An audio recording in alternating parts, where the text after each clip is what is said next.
it's like being in an old car and being able to just throw the back end out, Right, yeah. And this is purpose-built. It's not just somebody jacked up a Lamborghini. Well, I think we're pretty off-roady. Hello? I think you'd make a great rallycross driver. Well, I tell you, I think the guy who owns this golf course is going to be very upset with him.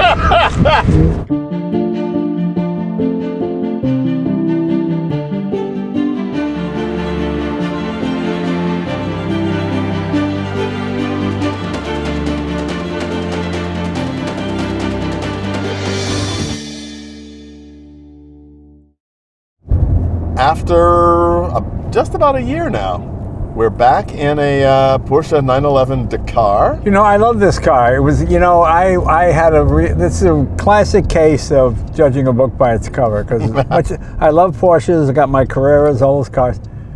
But when I saw this with the cans on the top, and I thought, oh, this is another, I hope Porsche's not getting into the old GM trick of stripes and wheel covers that makes it a GT. Special edition. Yeah, special edition, that kind of stuff.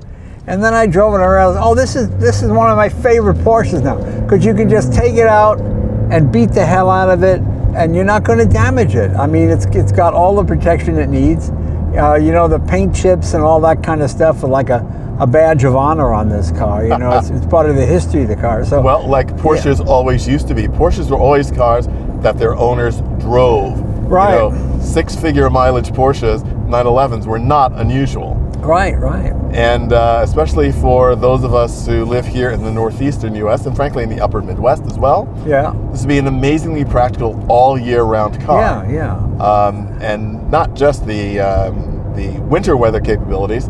That I personally find this the most usable modern 911 there is. The suspension travel, the height of the sidewalls, everything comes together. The suspension comes together to really make it a car that you can really use the performance on the street in a comfortable way. And roads have gotten so bad now. It's why most people drive lifted trucks and stuff, because I've got a Tesla. I've blown 3 or 4 tires in the course of 6 months just hitting potholes that didn't look that bad or I couldn't avoid. Boom, pop the sidewall, and just terrible.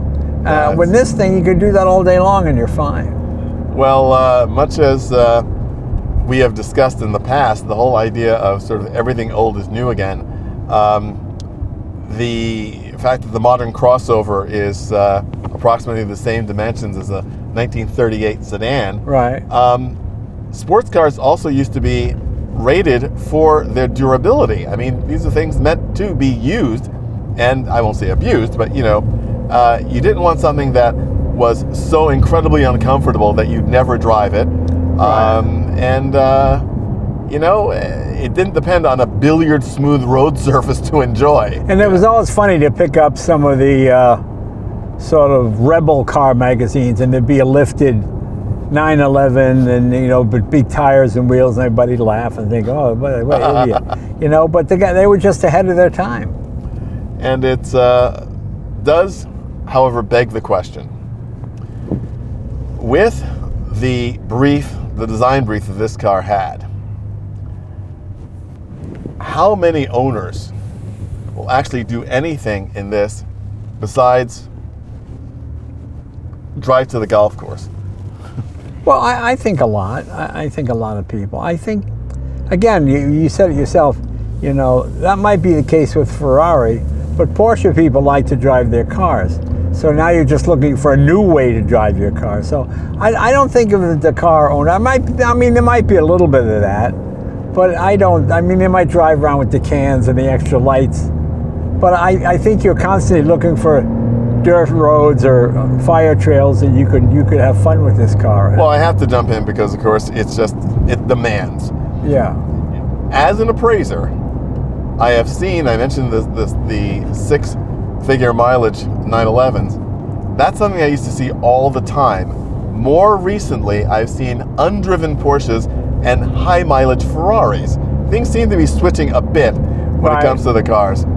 Which I find interesting. I'm not quite sure why that is, because Porsches have never been more drivable than they are today. Well, I think what happened is you had non-Porsche people driving Porsches. Yeah. Suddenly, an investment guy goes, "You got how much for that car? Really?" Right. Yes. My brother bought a '57 Speedster in '64 paid $800 for it. Sold it like 5 years later for $1,200. My father thought he was a genius. That's unbelievable. I can take that, but don't wait till I get the money today because no one's going to pay that kind of money. He just thought the guy who bought it must have been a complete idiot, you know. But yeah, that's the way it used to be. But you know, I went through the same thing. I got my Lamborghini Miura basically for free, right? Because it was almost a 20-year-old sports car. It was worn out. You know, yeah, it's just what it was.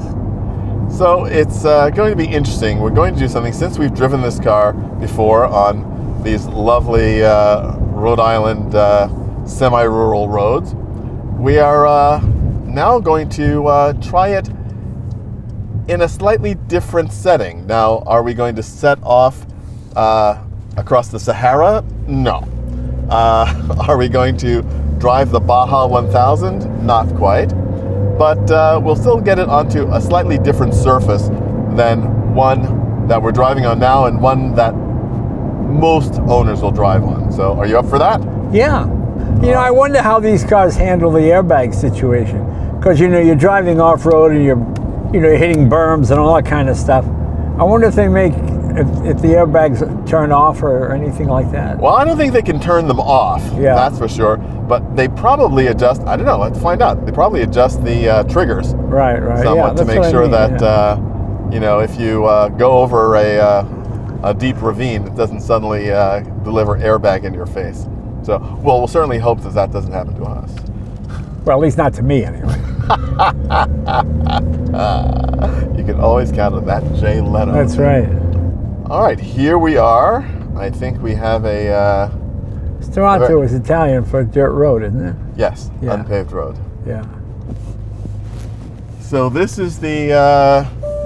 if you're going to take it to the golf course, then you could actually drive it on the golf course in the rough. Yeah, this is the only time a golf course would be fun for me. Driving a car. For you and me both, actually, I think. But you know, it's really interesting. It's interesting too because, of course, even in the high mode, it gives you the attitude warnings, yeah, because there's ground nearby. But it, I was gonna say it's more comfortable on pavement, but of course you'd expect it to be more comfortable on pavement. But it seems so incredibly odd doing this in a Porsche 911, you know? Seems so odd going so slow in a Porsche 911. That too. Let's see if I can pick up the speed in the second lap.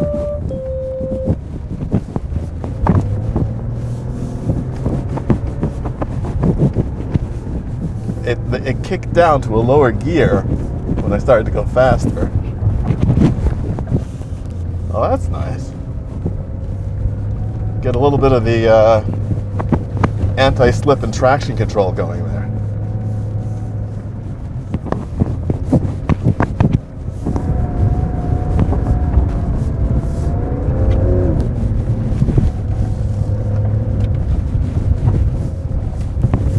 This is a lot of fun.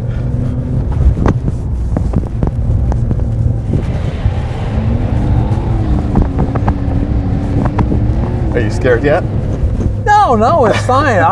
You know, I'd be more scared for the car. If we were doing this to a regular 911, you know, yeah, you busted a arm or something, you know. Exactly. Ah, this is amazing.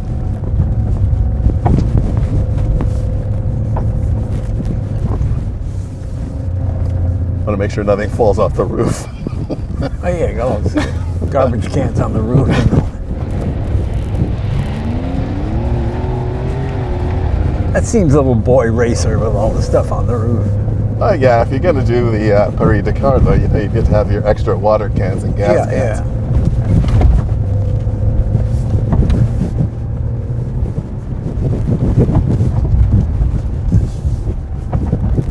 Don't want to go there. There be dragons.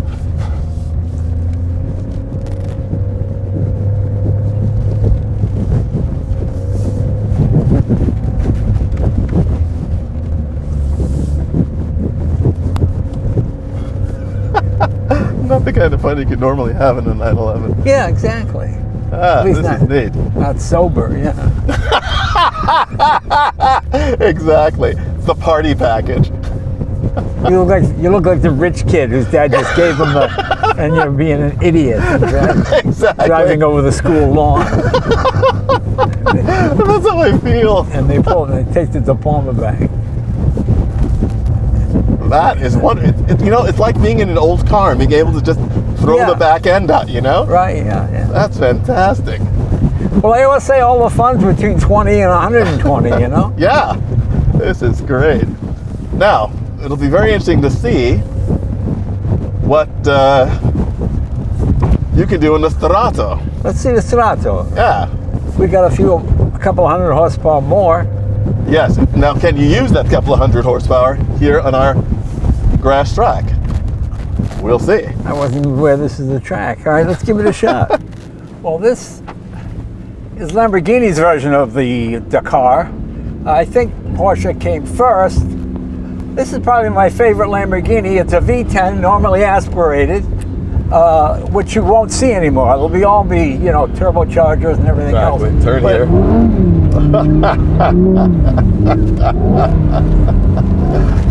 Well, it certainly loses itself more quickly than the Porsche. Oh yeah, there you go. Because you've got so much more power. Yeah, you got another 200 horsepower. Yeah. None of the off-roadiness of the Porsche, though. Well, I think we're pretty off-roady. Hello. No, but I mean the off-road, the Porsche did not feel stressed. This feels like it's doing a trick that you talk about the rowdy rich teenager.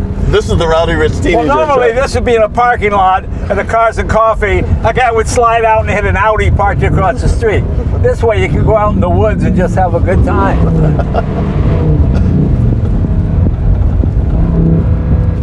But you don't hear the body creaking and cracking. No. You know what I mean? Structurally, it's very, very good.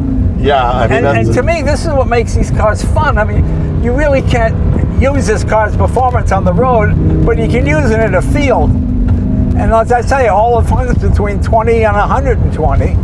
And it is funny that the extra horsepower, the 200 extra horsepower, or 100 some odd extra horsepower that this has over the Porsche, I mean, does it really, count here? I suppose it does. Well, this is very good. And what I love about both these vehicles is the fact that you can, except on a rally stage, you can't unsettle a four-wheel drive car today to have the rear end slide Exactly. out. And that's what's so much fun with this. And this is purpose built. It's not just somebody jacked up a Lamborghini. But it's funny, there's no adjustable suspension, but it seems high enough. It's probably within a quarter of an inch of what the Porsche is. But Yeah, it's when very, in standard very good. mode. It's very, very good. The Porsche gets to be a bit higher in the raised mode, but we're also not doing anything that really stresses the car that you want an ultimate spec.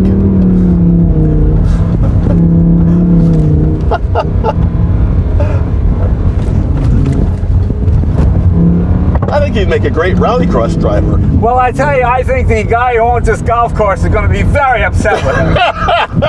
Golf course? This is somebody's front lawn, Jay. Oh, all right. This is why I live in California. We got to get out of Rhode Island. See, if this was LA, the cops would be here already. I think they're on their way from LA. This thing is very cool.